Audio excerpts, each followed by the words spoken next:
People assumed Claire Anderson had everything figured out. At 38, she was a founder of a fast-growing logistics tech company in San Francisco. Her name appeared in business magazines. Investors listened when she spoke. Employees stood when she entered a room. But none of that mattered at night. At night, Claire went home to a silent penthouse, kicked off heels worth more than most people's rent, and sat alone with the same question that had haunted her for years. Would anyone love me if I had nothing? She had learned the hard way that wealth changed people. Men listened too closely when she mentioned work. Compliments came too fast. Promises came too easily. And somehow, affection always faded the moment she stopped paying for dinners, trips, or opportunities. So Claire created a rule. When she dated, she became someone else. No luxury, no designer labels, no hints, no truth about money, just honesty about everything else. She called it her filter, and it had already failed 14 times. On a rainy Thursday evening, Claire sat inside a small neighborhood cafe in Oakland, the kind with chipped mugs and handwritten menus taped to the wall. She wore a faded sweater, jeans from a clearance rack, and shoes that had seen better years. Her hair was tied back loosely, no makeup except lip balm. She looked ordinary. That was the point. Her date arrived 10 minutes late. "I'm sorry," he said breathlessly, shaking rain from his jacket. Traffic was a nightmare. Claire smiled politely. "It's okay." His name was Ethan Miller. He worked as an HVAC technician. Divorced. One child. That's all she knew. Ethan ordered coffee. Claire ordered tea. They talked about small things at first, whether work, how unpredictable California had become. But something felt different. Ethan didn't talk at her. He didn't interrupt, didn't brag, didn't try to impress. When Claire spoke, he listened like her words mattered. "So what do you do?" he asked gently. "I work at a shipping warehouse," Claire replied. "Scheduling, paperwork. It pays the bills." Ethan nodded. That kind of work keeps everything moving. People underestimate that. No disappointment. No judgment. They talked for an hour. Then 2. When the check arrived, Claire hesitated. This was always the moment. She reached into her bag, paused, and frowned. I forgot my wallet." There it was. The test. Ethan glanced at the bill, then back at her. "No worries," he said, already pulling out his card. "Happens to everyone." "I can pay you back," Claire offered quickly. Ethan shook his head. "It's just coffee." But Claire knew better. It wasn't just coffee. It was his time, his effort, his respect. Outside, the rain had slowed. Claire wrapped her arms around herself as the cold air hit. Ethan noticed immediately. "Do you want my jacket?" he asked. She shook her head. "I'm okay." But he placed it over her shoulders anyway. And in that quiet moment, Claire felt something she hadn't expected. Safety. They met again. And again. Always casual.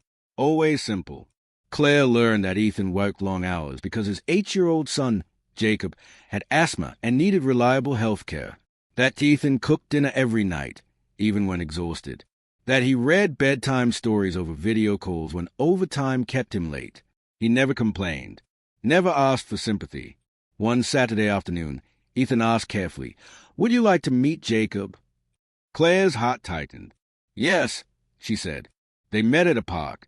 Jacob was small for his age, curious-eyed, holding a toy truck missing one wheel. "You're Claire?" he asked. "I am," she smiled. "My dad says you're nice." Ethan cleared his throat. "I said you're kind." They played, laughed, shared ice cream on the bench. Claire watched Ethan kneel to tie Jacob's shoes, patience written into every movement.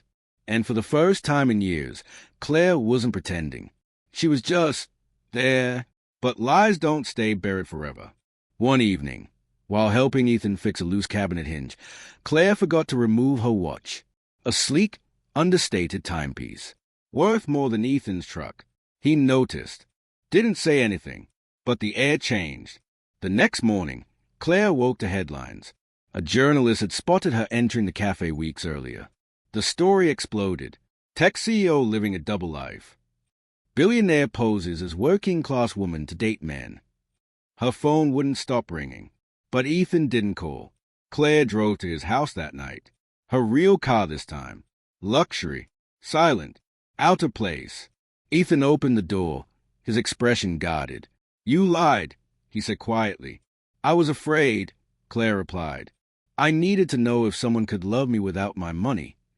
And you decided to test me." His voice cracked. "You tested my son." Claire swallowed hard. "I never meant to hurt you." "But you did." Jacob watched from the hallway, confused. Claire stepped back. "I'm sorry," she whispered. "I'll leave." And she did. Days passed. Then one night, her phone rang. "Ms. Clay." It was Jacob. "I know you lied," he said softly. "But you helped me with my math. And you laughed when Dad burned the pancakes." Claire closed her eyes. "I miss you." "I miss you too," she said. Ethan took the phone. "She's asleep now," he said. "But she forgave you." "And you?" Claire asked. Silence. "I don't know yet," Ethan said honestly. "But I want to understand." They talked. Really talked. No tests. No disguises. Claire told him everything. The loneliness. The fear. The wall she built to survive. Ethan listened. Not because of her money, but because of her truth. Months later, Claire stepped down from daily leadership, choosing balance over control. She learned to live slower, to love without armor. On a quiet Sunday morning, sitting at a small kitchen table covered in pancake crumbs, Claire realized something profound. She didn't need to test love. She needed to trust it. And sometimes, the richest thing a person can find is someone who chooses them when there's nothing to gain.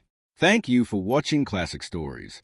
Don't forget to like, comment, and subscribe for more stories that remind us how powerful compassion truly is.